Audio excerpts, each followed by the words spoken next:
And you are. Because we all heard the same thing. We heard you say what you said. But they're doing it right now, talking about why am I asking women to lower their standards? I'm trying to figure out how do you create a standard? How do you do that?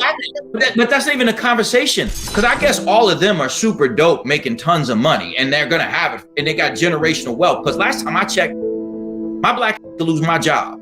So I'm not gonna walk around all haughty talking about where I am and what, just because I got a degree or 2 or 3, whatever that means to somebody. There are certain jobs that pay more than other jobs. If you work at a certain institution and you do something, you'll make more. It doesn't mean you have a higher status. Why are we even having that conversation? This is a person who you're going to spend your intimate space with. That's right. That's where I want to get to. Hello, welcome to Reactions and Reviews. I'm your humble host, Eze. Thank you, and I hope you enjoy the show. Eboni K. Williams and Iyanla Vanzant, they have very different opinions when it comes to dating men on their level. Oh my gosh, John, did you see Ebony's face? I love Ebony, but Ebony's face was like, You can see it. Now tell me, clap if you would date a bus driver. I understand both points because Ebony's a lawyer and she's gone. It took her a while. She got her degree. She's at a financial level. She wants somebody that's on the same level as she is. And you know, and I think about my parents who did jobs that they didn't even want to do because they had a family. They had kids. And I think if my father didn't work at the gas company and manage a McDonald's and he sold Mary Kay and he sold Amway, it didn't, My daddy, it did not take away from his intelligence, but I think he always dreamed that maybe his daughter would be having a talk show of her own because he did these things for her. I would say to you, Ebony, and I love you, girl, but I would say, don't sleep on dating a bus driver. Don't sleep on. Here's the thing, Ebony. We could do without actresses, talk show hosts, and reality stars and lawyers, but you cannot do without a bus driver and those essential workers. And here's the thing bus drivers have, Ebony. They got benefits, girl.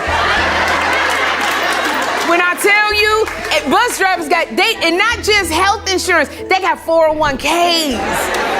There are benefits to dating a bus driver. Because let me tell you something. If you are dating a bus driver and you ain't got no car, you tell all your girlfriends, girl, my man gonna pick us all up. And Ebony, have you ever tried to do a little something on them buses at night with your man? And I suffice to say, Ebony, you haven't, because I saw the way your lips kept getting pursed when Iyanla was talking to you. But I'm telling you, get on that bus with your man at nighttime. Maybe he'll let you touch his wheel. That's what I'm just... If you made it this far, hit that like button and leave a comment to trigger YouTube's algorithm. I'm a new channel and I'm trying to grow. So hit that subscribe button and hit that bell to let you know every time I upload a new video.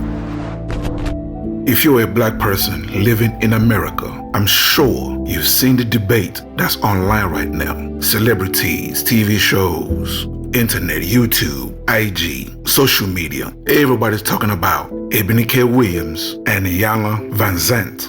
Women are defending Eboni K. Williams and they are attacking our elder Iyanla. The other reason we are doing this special edition is because recently I sparked an international conversation by asking Eboni K. Williams what I thought was a very simple question. And that question set off a firestorms of conversations and debate that has had many twists and turns, so many that I think people forgot the reason for the question and the context of my conversation with Eboni.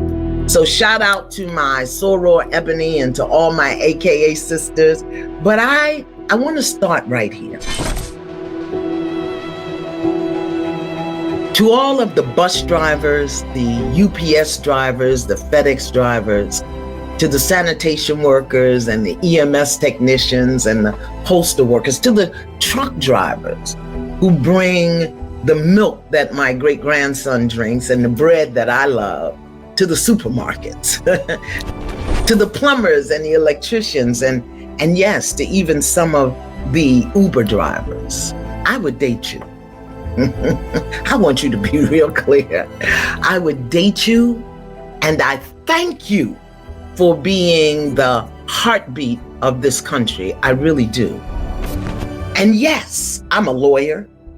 And yes, I have a bachelor's degree, a master's degree, a law degree, and an Emmy. I've been on the New York Times bestsellers list several times for some of the 19 titles that I've authored. To you, beloved blue-collar, hard-working men out there, I would date you in a hot Mississippi minute. If, and here are my conditions, okay? If you're good to your mother, and if you are in good relationship with the God of your understanding, and if you take care of or have taken care of all of the children you sired, and if you treat me well, yeah, I would date you, because I believe those are good ingredients. And if you have good ingredients, you can make a great meal. Together, grow together, build together, evolve together, create together with good ingredients. And those things that I mentioned, I believe all of those are good ingredients. So yeah, I would date you. And that's why we're here today, because I want to continue and expand the conversation of love with conditions. Why we use or should we use status, income, and position as the criteria for dating and mating. How do we do that? Why do we do that? And most important of all, is it working? Now hear me, everyone is entitled to their preferences and their standards. And what happened was, when I asked Eboni that question, she said, only if he owned the bus. Well, see, if you're gonna have a standard, let him own the bus company. Because if that one bus breaks down, y'all are done. Just like if the lawyer or the doctor or the dentist loses his job, breaks his arm, can't practice anymore. So if everybody is entitled to or has their standards and their preference, but are they working? And are the standards now obsolete based on the conditions and the realities that we face in the world?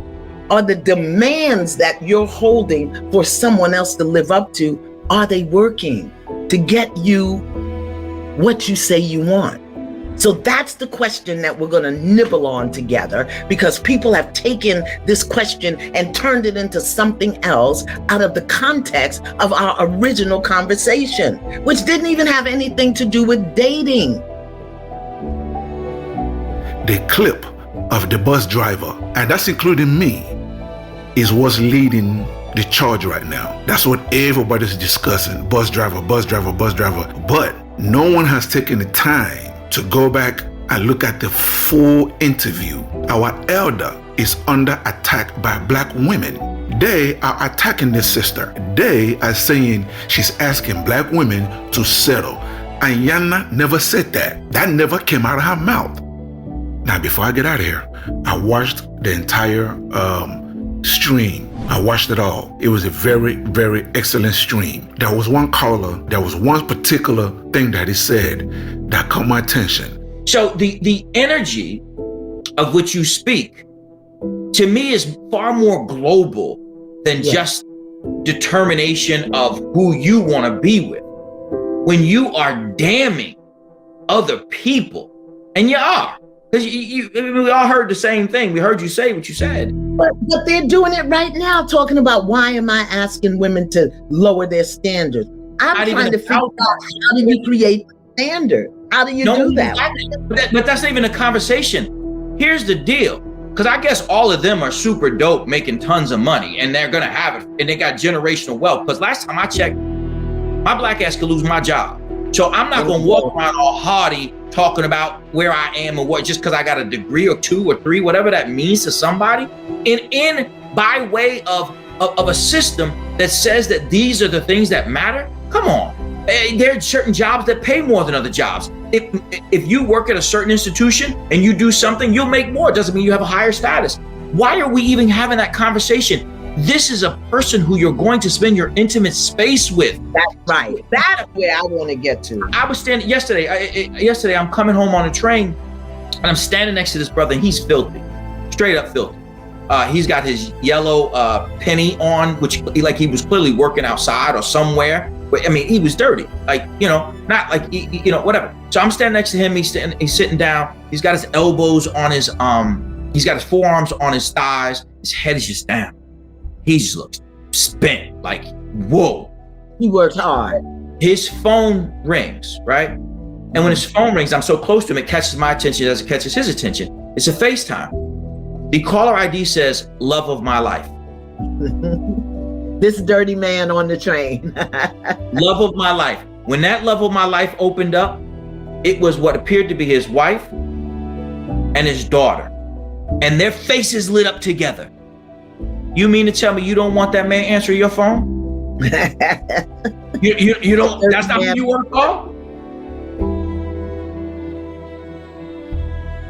That will wrap it up for today's episode. And thank you for joining me. So please leave a comment below. If you agree, if you disagree, it doesn't matter. Leave the comment below. And also, you tell me what you want me to cover. You tell me what you want me to discuss and what you want me to react to. Okay? And that's it, ladies and gentlemen. Thank you so much for joining me. And I'll see you on the next episode. Please don't forget to subscribe. Let's rebuild the Black nuclear family. It is needed. Okay? God bless.